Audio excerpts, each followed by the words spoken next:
हमें ये देखना पड़ेगा। ये जो भाईचारा भाईचारा कहते थे ना, मैं पहले ही बोल चुका हूँ। मैं हर चैनल पे एक ही बात बोलता हूँ, गंगा जमुना की तहजीब वाली बात। कोई गंगा मारी थी, जमुना मारी थी, तहजीब इनकी गौ माता मारने वाली, गौ मांस खाने वाली। और हम भाई भाई किस रूप में हो सकते हैं? आप बार बार ये पत्रकार को बोलते हो भाई हिंदू मुस्लिम भाई भाई क्यों हो सकते हम? केस सोचिए, अगर एक सुबह आप उठें और आपके ही गांव में आपको मेहमान कहा जाए और जो कल तक अल्पसंख्यक थे आज वही बहुसंख्यक बनकर आपकी ही जमीन, आपकी ही पहचान, आपकी ही परंपरा पर हक जताने लगें, तब क्या करेंगे आप? यही सवाल आज देवभूमि में खड़ा है और इस वीडियो का उद्देश्य साफ है, आपको वो सच दिखाना जो हर कोई छुपा रहा है। लेकिन यह सिर्फ एक खबर नहीं है, यह उत्तराखंड की बदलती रूह की कहानी है। एक ऐसी रूह जो सदियों से घंटियों, गंगाजल, धूप, चंदन और आस्था की महक से जिंदा थी, लेकिन आज वहां अचानक बढ़ती एक नई भीड़, नई आवाजें, नए नियम और नए दावे दिखाई दे रहे हैं। एक गांव की तंग गली जहां कभी शाम को दीपक की लौ जलती थी, आज वहीं किसी और धर्म का झंडा लहरा रहा हो। जहां कभी पंडित जी आरती उतारते थे, आज वहां किसी दूसरी दिशा से आती हुई तेज अजान की गूंज कानों को चुभ रही हो। और ये सब धीरे धीरे नहीं, बल्कि इतनी तेजी से हो रहा है कि आप पलक झपकाएं और आंकड़े बदल जाएं। ये कहानी सिर्फ एक गांव की नहीं, 28 गांवों की है, जहां जनसांख्यिकी इतनी तेजी से बदली है कि एक्सपर्ट भी दंग हैं और लोग डरने लगे हैं। और मैं आपको अभी वादा करके कहता हूं, अगर इस वीडियो को बीच में छोड़ा तो आप उस साजिश का असली चेहरा कभी नहीं समझ पाएंगे, क्योंकि आगे जो खुलासे आने वाले हैं वो आपको मजबूर कर देंगे ये सोचने पर कि ये सब अचानक नहीं हो सकता, इसके पीछे कोई बहुत गहरी चाल है। तो आखिर सच क्या है? कब शुरू हुआ ये खेल? कौन बदले जा रहे हैं और क्यों? सब कुछ बताएंगे। लेकिन पहले यह समझिए कि असली खतरा आंकड़ों में नहीं, इरादों में छुपा है। चलिए दोस्तों, जरा जल्दी से कमेंट करके बताइए ये वीडियो आपको कैसे मिला। क्या आपने इसे खुद सर्च किया था या ये अचानक आपकी स्क्रीन पर आ गया और आपने क्लिक कर दिया? सच सच बताइए, क्योंकि हमें भी जानना है कि आखिर YouTube आज हमारे सनातन धर्म की ये आवाज आप तक कैसे पहुंचा रहा है। और हाँ, अगर आप सच में एक सच्चे हिंदू हैं तो अभी के अभी चैनल को सब्सक्राइब कर लीजिए, ताकि आने वाली हर एक वीडियो सबसे पहले आपको मिले। वीडियो को लाइक करना मत भूलना, ताकि दुनिया को दिखाया जा सके कि सनातन की शक्ति अभी जिंदा है। तो चलिए बिना वक्त गंवाए बढ़ते हैं वीडियो में आगे। हिंदुओं के गांव में मुसलमानों का कब्जा, धीरे धीरे बदल रही उत्तराखंड की शक्ल। क्या देवभूमि में भगवा झंडों की जगह हरी चादरें ही नजर आएंगी? क्या धांधली कर रही हैं मुस्लिम ग्राम पंचायतें? क्या कहती है इस बदलाव पर धामी सरकार? कहीं यह उत्तराखंड में किसी गहरी साजिश की आशंका तो नहीं? क्या हो रहा है देहरादून से सटे 28 गांवों में? कैसे सिर्फ 10 से 12 सालों में 25 से 30% बढ़ी मुस्लिमों की संख्या? चलिए समझते हैं। 3.287 मिलियन वर्ग किलोमीटर जितने विशाल क्षेत्रफल में फैला है भारत। अनेकों धर्मों और मान्यताओं का देश, जिसके कई हिस्से हिंदू रंग में रंगे हैं तो कई मुस्लिम और अन्य धर्मों के रंग में। लेकिन इसी भारत का एक हिस्सा ऐसा है जिसे कोई बदला हुआ नहीं देखना चाहता। देवभूमि यानी उत्तराखंड, वो भूमि जहां कण कण में देव बसते हैं। ये वही भूमि है जहां हिंदुओं के पवित्र 4 धाम हैं, केदारनाथ, बद्रीनाथ, गंगोत्री और यमुनोत्री। हर साल लाखों श्रद्धालु यहां पहुंचकर आस्था की डुबकी लगाते हैं। बर्फ से ढके पहाड़ और मंदिरों की घंटियां मिलकर एक दिव्य एहसास कराती हैं। यहीं पर स्थित है मोक्ष की नगरी यानी हरिद्वार। कहते हैं जहां गंगा मां की गोद मिले वहीं तो मोक्ष का मार्ग खुलता है, और हरिद्वार वही मार्ग है जहां मां गंगा श्रद्धालुओं को अपने आंचल में समेट लेती हैं। उत्तराखंड महज एक राज्य तो बिल्कुल नहीं है, बल्कि 96 करोड़ 60 लाख हिंदुओं की आस्था का केंद्र है। इसके अस्तित्व की कहानी 9 दिसंबर 2000 में लिखी गई थी, जब भारत के चौथे सबसे बड़े राज्य उत्तर प्रदेश से टूटकर उत्तराखंड का जन्म हुआ। इसे कभी उत्तरांचल के नाम से भी जाना जाता था, लेकिन 2007 में आधिकारिक तौर पर इसका नाम उत्तराखंड कर दिया गया, जो आज भारत का 27वां राज्य है और 18वां सबसे बड़ा राज्य। वह 53,483 वर्ग किलोमीटर में फैला हुआ है। हिमालय की गोद में सिमटे इस राज्य की युगों युगों से एक ही पहचान रही है, सनातन, वैदिक या हिंदू धर्म। फिर चाहे यह उत्तर प्रदेश का हिस्सा रहा हो या प्राचीन पौरव, कुषाण, कुनिंद और गुप्त राजवंशों का, हर युग में उत्तराखंड देवों की नगरी रहा है और वर्तमान में यह किसी तीर्थ स्थल से कम नहीं है। हर सुबह गंगा, यमुना, अलकनंदा और शारदा की लहरों में डुबकी लगाकर लोगों के दिन की शुरुआत होती है।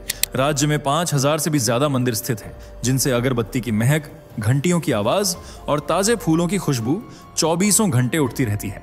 इसे बाबा भोलेनाथ का घर भी कहते हैं क्योंकि यहाँ पंच केदार मंदिरों में से एक तुंगनाथ मंदिर स्थित है जो भगवान शिव को समर्पित है। रुद्रप्रयाग जिले में स्थित यह मंदिर दुनिया का सबसे ऊंचा शिव मंदिर माना जाता है, जहाँ स्थापित भगवान शिव की मूर्ति दुनिया की सबसे ऊंची प्रतिमाओं में से एक है। यह मंदिर समुद्र तल से 3680 मीटर यानी करीब 12,073 फीट की ऊंचाई पर स्थित है। दिलचस्प बात यह है कि भोलेनाथ के दर्शन यहाँ केवल गर्मियों में ही किए जा सकते हैं। बर्फबारी के कारण सर्दियों के महीनों में मंदिर के कपाट बंद रखे जाते हैं। आपको शायद पता ना हो, लेकिन यह भारत के उन राज्यों में शुमार है जिसने संस्कृत को दूसरी आधिकारिक भाषा घोषित किया है। लेकिन अगर उत्तराखंड पर राजनीतिक रूप से ध्यान न दिया गया तो वह दिन दूर नहीं जब इस राज्य में सिवाय उर्दू के कोई और भाषा सुनाई नहीं देगी। ना ही मंदिरों से घंटियों की आवाज आएगी, बल्कि हर कोने में अजन गूंज रही होगी। नीली चादरें हर गली को घेरेंगी, टोपी कुर्ता भगवा कपड़ों पर भारी पड़ेगा, माथे का टीका नमाज की ठेक, काला धब्बा जैसा निशान के पीछे दब जाएगा। पता है हम ऐसा क्यों कह रहे हैं? क्योंकि बीते कुछ सालों में राज्य की जनसांख्यिकी ऐसे बदली है जैसे हम और आप कपड़े बदल देते हैं। ऐसे तमाम गांव हैं जहां हिंदू बहुसंख्यक हुआ करते थे, लेकिन अब अल्पसंख्यक हैं। मजार, दरगाह और कब्रिस्तान गाजर मूली की तरह उग रहे हैं। आलम यह है कि सरकारी जमीनों पर भी अवैध अतिक्रमण की होड़ लगी हुई है। जो पहले कब्जा करेगा वही सबसे बड़ा सिकंदर, इब्राहिम लोदी, क्योंकि कब्जाखोरी और लूटपाट की यह परंपरा वहीं से ज्यादा फैली है। उत्तराखंड में कुल 13 जिले हैं जिन्हें 2 प्रशासनिक मंडलों में बांटा गया है, पहला गढ़वाल और दूसरा कुमाऊं। गढ़वाल मंडल में 7 जिले आते हैं, उत्तरकाशी, चमोली, पौड़ी गढ़वाल, रुद्रप्रयाग, टिहरी गढ़वाल, देहरादून और हरिद्वार। जबकि कुमाऊं मंडल में 6 जिले हैं, अल्मोड़ा, बागेश्वर, चंपावत, नैनीताल, पिथौरागढ़ और ऊधम सिंह नगर। इन जिलों में 16,674 गांव हैं, जिनमें से 7,950 ग्राम पंचायतें और 95 विकास खंड हैं। आज राज्य की राजधानी देहरादून के पास के 28 गांवों में आबादी का आंकड़ा देखकर आपकी आंखों की पुतलियां भी फैल जाएंगी, क्योंकि यहां जनसांख्यिकी पूरी तरह से बदल चुकी है। वैसे जनसांख्यिकी परिवर्तन का मतलब तो समझते हैं ना? एक ऐसी जगह जहां पहले से मौजूद धर्म को पछाड़कर घुस बैठिए या 10 से 20 बच्चे पैदा करने में विश्वास रखने वाले अचानक अपने आंकड़ों को आसमान पर पहुंचा दें और उस जगह पर अपना कब्जा कर लें। उसे ही कहते हैं जनसांख्यिकी परिवर्तन। और इसकी सबसे बड़ी तस्वीर बन चुका है उत्तराखंड, खास तौर पर ये 28 गांव जो पछवादून इलाके में पड़ते हैं। यहाँ हिंदू जो पहले बहुसंख्यक थे अब अल्पसंख्यक हो रहे हैं, और मुस्लिम जो पहले अल्पसंख्यक थे अब बहुसंख्यक बनते जा रहे हैं। जैसे ढकरानी, जहां 2011 में 60% हिंदू हुआ करते थे और 40% मुस्लिम, लेकिन वर्तमान में इसका उल्टा हो गया है।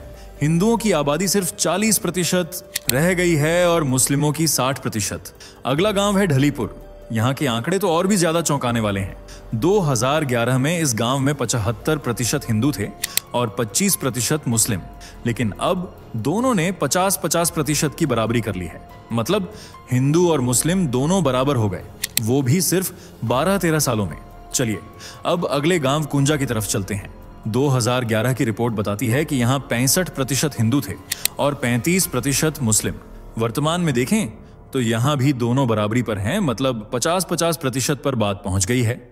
आइए अब अगले गांव की सैर करवाते हैं, कुंजा ग्रांट। छोटा सा गांव है, इसलिए हो सकता है नाम भी आप पहली बार सुन रहे हों, लेकिन यहां हिंदू मुस्लिम आबादी में जो बदलाव आया है उसे सुनकर शायद आप कुंजा ग्रांट का नाम कभी ना भूल पाएं, क्योंकि यहां 2011 में ही मुस्लिम 70% के साथ बहुसंख्यक बन गए थे, जबकि 30% के साथ हिंदू अल्पसंख्यक थे। पर इसके बावजूद उत्तराखंड में जब भी मुस्लिमों के हक जैसे आरक्षण और अन्य मुद्दे उठे तो कुंजा ग्रांट के मुस्लिमों ने सबसे पहले कहा हम अल्पसंख्यक हैं। पर लॉजिक यूज कीजिए, क्योंकि इस गांव में तो आज भी हिंदुओं की आबादी 23% है। मतलब 2011 से भी 7% कम हो चुके हैं हिंदू और मुस्लिम 7% बढ़कर 77% पर पहुंच गए हैं। खैर अगला गांव है कुल्हाड़। ये भी 2011 में ही मुस्लिम बाहुल्य विलेज बन चुका था, 80% आबादी के साथ जो इस्लाम के अनुयायी थे, जबकि आज इनका नंबर 85% पर पहुंच गया है। वहीं हिंदू 2011 में 20% थे और आज घटकर 15% हो गए हैं। अब बारी है धर्मावाला की। पिछले जनगणना में यहाँ 30% मुस्लिम थे और 70% हिंदू, मतलब बहुसंख्यक हिंदू थे। पर ग्रोथ की स्पीड तो देखिए, इंसान इतनी तेजी से टेक्नोलॉजी में तरक्की नहीं कर रहा जितनी तेजी से मुस्लिमों ने बच्चे पैदा करने में की है। सिर्फ 13 वर्षों में यहाँ भी हिंदू और मुस्लिमों का आंकड़ा 50% हो गया है। माना बच्चे अल्लाह की देन है, पर क्या कोई और काम करना काफिर है? खैर, आगे बढ़ते हैं, तिमली में चलते हैं। 2011 के अनुसार मुस्लिम थे यहाँ 75% और हिंदू 25%, पर वर्तमान में हिंदू रह गए हैं सिर्फ 5% और मुस्लिम हो गए हैं 95%। यानी वो दिन भी दूर नहीं जब तिमली से इन 5% को भी भगाकर कहा जाएगा ये हमारा गांव है। और आगे बढ़ते हैं, बैरागी वाला में चलते हैं, जहां 2011 में 60% हिंदू थे और 40% मुस्लिम। आज आंकड़े चौंका रहे हैं क्योंकि हिंदू कम होकर 50% पर आ गए हैं और मुस्लिम बढ़कर 50% पर ही पहुंच गए हैं। दोनों तरफ 10% का फर्क है। बस मुस्लिमों में बढ़ोतरी हुई है और हिंदुओं में कमी। इससे भी बदतर हालत है जमनीपुर की, जहां कभी हिंदू 55% और मुस्लिम 45% हुआ करते थे, लेकिन वर्तमान में यह आंकड़ा 30-70 पर पहुंच चुका है। अब इतने समझदार तो आप आंकड़ों को देखकर हो ही गए होंगे कि 70 और 30 में हिंदू मुस्लिम कर पाए। सही पकड़े हैं, 70% मुस्लिम और 30% हिंदू। इसी तरह केदारा वाला, बुलाकी वाला, मेहू वाला खालसा, जीवनगढ़, नवाबगढ़, जसोवाला, मासरी, जाटों वाला और कल्याणपुर या हसनपुर जैसे तमाम गांवों की यही हालत है। यही कारण है कि 2022 में जब 5 राज्यों में वोटरों की सूची सामने आई तो सबसे ज्यादा वोटर उत्तराखंड में बढ़े मिले, वो भी सिर्फ 2012 से 2022 तक के दौरान। इन 5 राज्यों में पहला रहा पंजाब, जहां 21% वोटर बढ़े। उत्तर प्रदेश में 18%, मणिपुर में 14% और गोवा में 14%, जबकि उत्तराखंड में 30% वोटर बढ़े सिर्फ 10 सालों में। जबकि उत्तर प्रदेश जैसे बड़े राज्य में सिर्फ 18% संख्या बढ़ी। इन आंकड़ों के बाद विशेषज्ञों की चिंताएं बढ़ गईं। स्थानीय सरकार भी यह समझ नहीं पाई कि उत्तराखंड में आखिर हो क्या रहा है। चौंकाने वाली बात तो यह रही कि इन 30% में मुस्लिमों का नंबर 25% से अधिक है, जबकि इन्हीं 10 सालों में उत्तराखंड से 5 लाख लोगों ने पलायन किया, जिनमें से 3,946 गांव तो ऐसे रहे जहां से एक व्यक्ति पलायन कर गया और आज इन्हें घोस्ट विलेज कहा जाता है। इसके बावजूद जब राज्य में मुस्लिमों की संख्या बढ़ी है तो यह सिर्फ बच्चा पैदा करने से तो हो नहीं सकता, क्योंकि उसे भी आने में 9 महीने तो चाहिए। ऐसे में सवाल यह है कि उत्तराखंड की डेमोग्राफी को बदलने के लिए आखिर साजिश क्या चल रही है। अभी अभी आपने जिन्हें सुना वे इस्लामिक स्कॉलर हैं और उनका भी यही सवाल है कि आखिर किसी भी राज्य की डेमोग्राफी इतनी जल्दी कैसे बदल सकती है। जबकि पंजाब, जहां ऑन ऑपरेशन सिंदूर के बाद 88,000 कुछ पाकिस्तानी बहुएं भारत की बेटियां बनकर बसी थी, इतना बड़ा बदलाव तो वहां भी देखने को नहीं मिला। जाहिर है यह 10 से 20 चाइल्ड पॉलिसी के दम पर तो नहीं है। इसका सबसे बड़ा कारण है घुसपैठिए और एक गहरी साजिश। दरअसल जब लगातार उत्तराखंड में मुस्लिमों के बहुसंख्यक होने से जुड़े दावे हुए तो धामी सरकार ने जांच के आदेश दिए, और जब इन सभी 28 गांवों में परिवार रजिस्टरों पर नजर डाली गई तो चौंकाने वाले खुलासे हुए। फैमिली रजिस्टर में जमकर धांधलीबाजी चल रही थी, जिसका खुलासा जांच में हुआ और पता चला कि मुस्लिम ग्राम प्रधानों ने अपनी कुर्सी कायम रखने के लिए ग्राम सभा के अधिकारियों की मिली भगत से अपने रिश्तेदारों के नाम यहाँ के परिवार रजिस्टरों में दर्ज करवा लिए थे। मतलब शादी होने के बाद जो लोग परिवार का हिस्सा नहीं हैं या किसी दूसरे शहर में रहते हैं, उनके नाम भी रजिस्टर में जोड़े गए थे। जैसे उत्तराखंड से बाहर अगर किसी लड़की की शादी हुई तो उसका नाम रजिस्टर से काटा ही नहीं गया, और ऐसी हजारों लड़कियों के नाम दर्ज थे। सिर्फ लड़कियां ही क्यों, उनके बच्चों के नाम भी रजिस्टर में दर्ज करवा दिए गए, जबकि दामादों को अपना बेटा दिखाकर उनका नाम भी लिखवा दिया गया। और ये सभी उत्तराखंड में मिलने वाली सरकारी सुविधाओं का लाभ ले रहे थे, यानी एक साथ 2-2 जगहों पर सरकारी सुविधाओं का फायदा उठा रहे थे। सिर्फ यही नहीं, उनके राशन कार्ड, आधार कार्ड और तो और वोटर कार्ड भी बनवा दिए गए और किसी अधिकारी को कानो कान खबर तक नहीं हुई। और ये हालत सिर्फ विकास नगर पछुआ दून में नहीं है, बल्कि राज्य के कई ऐसे क्षेत्र हैं जहां इसी तरह मुस्लिम ग्राम प्रधान अपने पूरे खानदान को दोहरा सरकारी लाभ दिला रहे हैं और कागजों में डेमोग्राफी को पूरी तरह से बदला हुआ दिखाने की कोशिश कर रहे हैं, वो भी फर्जी प्रमाण पत्रों के जरिए, जिनकी मदद से फर्जी वोट बढ़ाए जा रहे हैं ताकि मुस्लिम राजनीतिज्ञों को अपनी कुर्सी से कोई अलग न कर सके। लेकिन अब उत्तराखंड के मुख्यमंत्री पुष्कर सिंह धामी ने फर्जीवाड़े को रोकने और मुस्लिमों के मंसूबों पर पानी फेरने के लिए कमर कस ली है और वोटर लिस्ट से लेकर अन्य प्रमाण पत्रों की हर जानकारी को डिजिटलाइज करने का मन बना लिया है। जरा आप भी सुनिए वो इस मामले में क्या कहते हैं। यानी मुख्यमंत्री धामी वक्त वक्त पर उत्तराखंड की मूल पहचान को बनाए रखने की बात करते हैं। अपनी बात रखते हुए और इस फर्जीवाड़े समेत घुसपैठियों को रोकने के लिए उन्होंने सख्त कदम भी उठाया है। दरअसल धामी सरकार ने गृह विभाग और पुलिस की सत्यापन प्रक्रिया को और अधिक प्रभावी बनाने के लिए एक ऐप बनाने को कहा है। इस ऐप में पुलिस और शासन का आईटी विभाग मिलकर काम कर रहा है ताकि यहां आने वाले लोगों का डेटाबेस तैयार हो सके। फिलहाल पुलिस के पास सत्यापन का कोई रिकॉर्ड नहीं रहता, जिसकी वजह से फर्जी दस्तावेजों के जरिए घुसपैठिए अंदर घुस जाते हैं और दूसरे शहरों में रह रहे मुस्लिमों को भी दोहरी सरकारी सुविधाओं का लाभ मिल जाता है। पर अब ऐसा नहीं होगा, क्योंकि ऐप के ट्रायल पर काम चल रहा है और इसी साल के अंत में ऐप के लॉन्च होने की संभावना भी है। मतलब अब हो सकता है कि उत्तराखंड के हालात में बदलाव नजर आए। पर कब तक और यह मुमकिन होगा भी, या घुसपैठिए यूं ही मौज काटते रहेंगे, ये तो आने वाला वक्त ही बताएगा। फिलहाल देवभूमि की बदलती शक्ल पर आपकी क्या राय है? कमेंट जरूर करें। वीडियो पसंद आई हो तो लाइक कीजिए, शेयर कीजिए और चैनल को सब्सक्राइब भी कीजिए। मिलते हैं अगली वीडियो में, तब तक के लिए बाय बाय और टेक केयर। दोस्तों, आपकी स्क्रीन पर 2 और वीडियो दिख रही हैं, जिसे देखने के लिए आप स्क्रीन पर क्लिक करें। दोनों देखिएगा, बहुत अच्छी वीडियो बनी है।